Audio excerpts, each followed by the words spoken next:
Muchas gracias por esta invitación al Social Media Day Argentina. A mí me encanta estar acá. Ya son muchos años de estar participando y la verdad que es un evento de los que me gusta. Como siempre, preparé una charla en la cual vamos a quizás hablar de cosas más generales, de reflexiones más generales sobre los medios sociales digitales, pero me parece que vale la pena.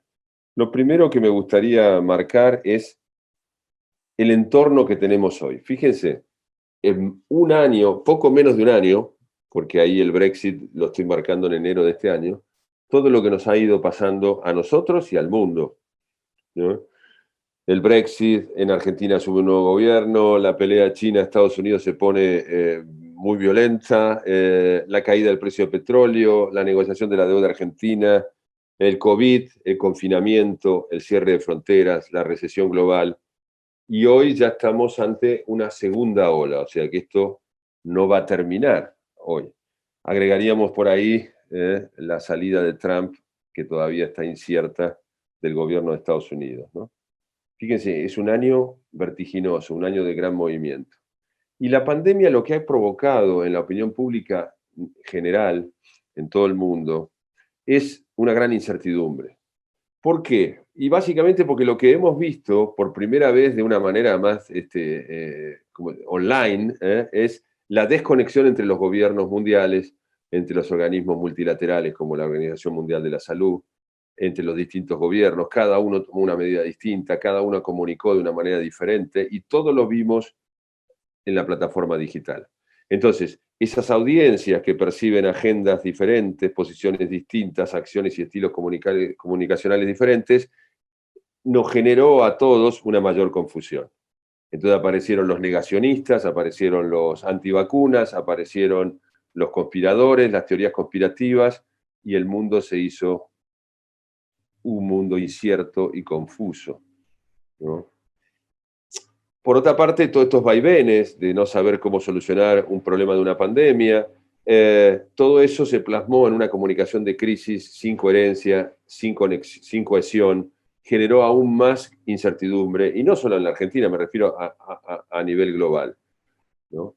Esto hay que entenderlo, como yo decía antes, la primera vez en la historia que tenemos una pandemia como esta, aunque hemos tenido algunas anteriores, en el siglo XX tuvimos 3 pandemias, pero ninguna sobre una plataforma, sobre un entorno digital. Fíjense, estos son datos de enero, impresionantes, no voy a abundar porque muchos de ustedes los conocen, pero la mitad de la población vive en una ciudad, más de la mitad, 7 de cada 10 tienen un teléfono celular, 6 de cada 10 personas están conectadas a Internet y 5 de cada 10 utiliza redes sociales. O sea, cuando uno dice todo el mundo está en las redes, todo el mundo, y algo de razón tiene, ¿no?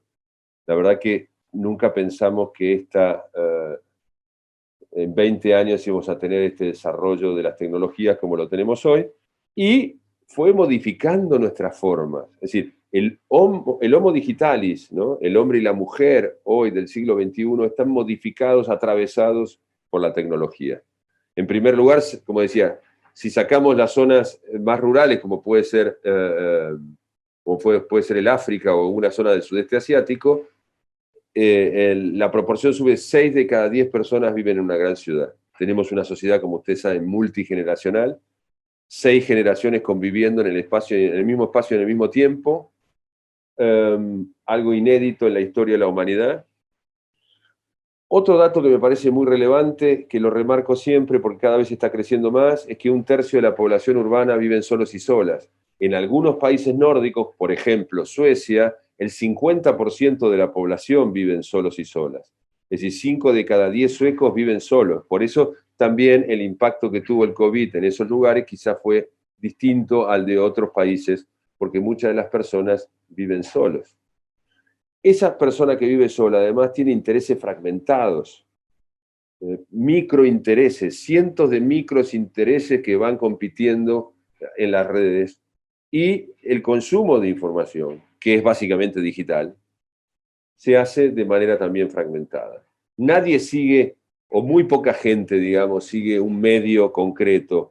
Nos informamos a través de los pequeños retazos de información, como si fueran esas colchas hechas con retazos de tela, retazos de distintos medios. Entonces ahora, por ejemplo, los que somos muy fanáticos de la política, estábamos siguiendo las elecciones en Estados Unidos y recibíamos información de Associated Press, de CNN, de Fox, de New York Times, de un montón de medios, pedacitos de información. Y uno la va construyendo como esas colchas, decía, de retazos. También hay que entender que este hombre digital es un hombre hipercrítico, furioso, ansioso, hoy diríamos también con una gran incertidumbre, muy individualista, muy narcisista. Estamos en un mundo de narcisos, ¿no? De pavos reales, porque en el fondo las redes sociales nos han permitido mostrarnos como si fuéramos todos un pavo real. Entonces, de alguna manera, este hombre también tiene componentes antiintelectuales, de pensamiento mágico. Entonces abunda el pensamiento mágico, las consultas al tarot, a los planetas, a las medicinas no tradicionales. Es decir, y todo se mezcla con la misma autoridad. Es decir, eso es lo interesante. Es decir, en la red no, hemos perdido el sentido de las autoridades, ¿no? Y más hoy con la crisis que ha tenido la Organización Mundial de la Salud. Entonces, ya no le creemos ni a la ciencia, ni a los médicos, ni a las vacunas, y se mezcla todo, como decía el viejo tango Cambalache, la Biblia junto al calefón, ¿no? Es decir, una gran mezcla de cosas. Un hombre ciberactivo, ¿no? Que de alguna manera siente nostalgia de los grandes relatos que le daban sentido a su vida. El hombre digital es un hombre que necesita, por eso el auge de contar historias, ¿no? A mí me gusta decirlo en castellano, no storytelling, el contar historias. ¿Por qué es tan importante? Porque queremos que nos cuenten una historia que nos dé sentido a la vida, que le saque... Fíjense, Luhmann, un gran sociólogo, decía hace un tiempo atrás que el hombre básicamente lo que busca es desproblematizar su vida, es decir, que su vida no tenga problemas, que su vida fluya, y tener esos pequeños momentos de felicidad. Eso es lo que busca el hombre urbano, la mujer urbana. Y por eso tiene nostalgia de algún relato que le dé sentido a este caos. A mí me parece muy importante, y me voy a detener un poquito más en esto, es que esa incertidumbre nos lleva a una necesidad psicológica de orientación, lo que yo estaba diciendo hace un rato. Como no tenemos grandes relatos que nos expliquen las cosas, necesitamos una comunicación, digamos, que nos oriente. ¿Y que nos oriente en qué sentido? Básicamente yo diría, hay 4 valores, ¿no? Que está ahí en el punto 3. Seguridad, que nos dé seguridad, que nos permita tener cierto control sobre las cosas. Por eso nos hemos hecho fanáticos del alcohol en gel, por ejemplo, ¿no? Que nos da cierta seguridad o cierto control. Que nos dé coherencia, mensajes coherentes, y credibilidad, ¿no? Muchas de las fuentes, como decía antes, han perdido credibilidad y uno no sabe en quién creer. Y por otra parte tenemos el gran problema del siglo XXI, de esta etapa del siglo XXI, que es el problema de selección de información. Un mundo plagado de desinformación, de lo que han llamado fake news, ¿no? Este mundo plagado de desinformación, donde la elección la termina siendo un bot, que de alguna manera refuerza lo que nosotros ya somos, ¿no? Esa huella digital que vos, que yo tenemos, lo que hace es que nos alimenta de la misma alimento. O sea, si vos sos carnívoro, te va a dar carne, si sos vegetariano, te va a dar verdura. Y no te va a cambiar, siempre lo mismo, siempre la misma información. Y eso lo que ha hecho que ha provocado una fragmentación aún mayor, ¿no? Cada uno de nosotros está como microsegmentado en un interés. Esto se ve muy claro, por ejemplo, en las últimas manifestaciones populares, donde en realidad nadie sabe muy bien por qué está ahí, cada uno cree que está por su propio interés, ¿no? Que puede no ser igual al que tiene al lado. Y ya para ir, digamos, ya estamos en la mitad de esta microcharla, ¿no? Se me ocurrió esta metáfora, ¿no? O esta alegoría. En el fondo la red es como Charles Francis Xavier, el profesor X, ¿no?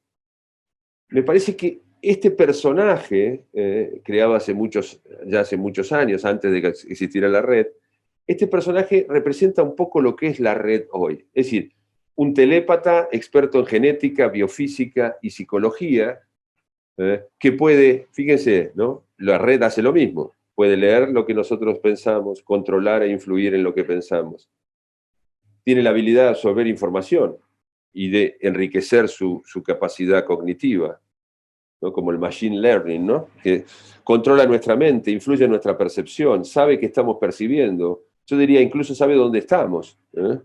En este momento. Puede proyectar ilusiones mentales, puede provocar pérdida de memoria selectiva, es decir, es una gran fijador de agenda, digamos, por decirlo así, e incluso puede provocar dolor físico y causar el desmayo o la muerte. Por suerte, en la ficción, el Doctor X está del lado de los buenos, pero no necesariamente eso se mantendría, digamos, en algún momento podría cambiar. Entonces la red nosotros la vemos siempre del lado de los buenos, pero sabemos que tiene el poder de transformarse en una gran manipuladora de todos nosotros. Me parece que esto no hay que perderlo de vista.